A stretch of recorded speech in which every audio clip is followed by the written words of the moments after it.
হরে কৃষ্ণ।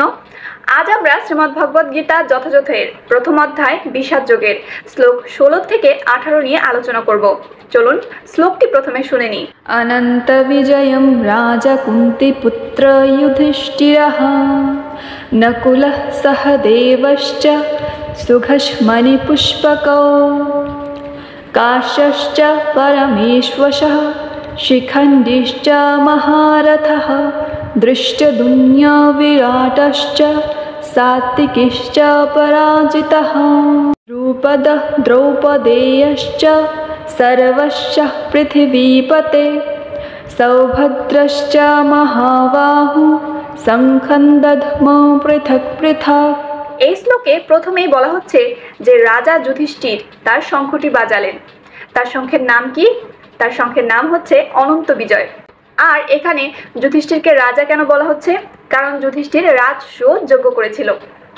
এরপরে শঙ্খ বাজালো নকুল এবং সহদেব। তাদের শঙ্খের নাম হচ্ছে সুঘোষ এবং মণিপুষ্পক। এরপরে বলা হচ্ছে কাশ্যশ্চ পরমেশ্বরঃ। কাশ্যশ্চ মানে হচ্ছে কাশীর রাজা বা কাশীরাজ।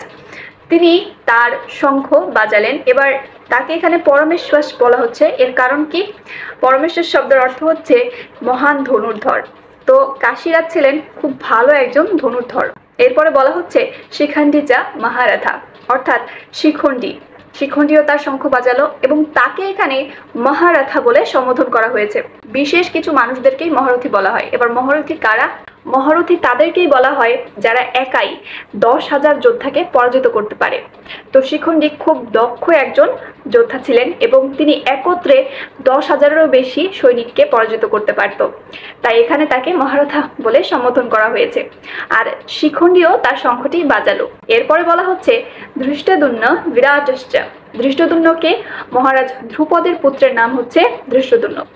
আর বিরাটশ্চ, বিরাট মহারাজ হচ্ছে সেই মহারাজ যিনি পাণ্ডবদের অজ্ঞাতবাসের সময় পাণ্ডবদেরকে 1 বছর নিজের আশ্রয়ে রেখেছিলেন।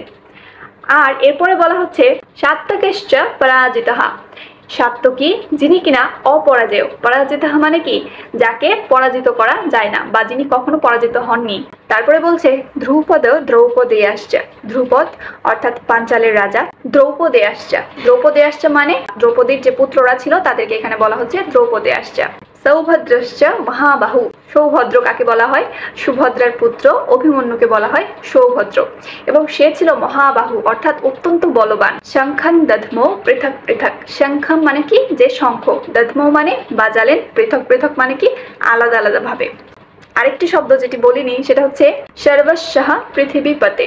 এখানে সর্বস্ব পৃথিবীপতে সঞ্জয় এই শব্দ দুটি ব্যবহার করেছে মহারাজ ধৃতরাষ্ট্রের জন্য। তিনি এখানে বোঝাতে চাইছেন যে আপনি পৃথিবীর পতি। আর এই সব কিছু, এই বর্তমানে কুরুক্ষেত্র সহ যা যা ঘটছে সব কিছুর জন্য দায়ী কেবলমাত্র আপনি।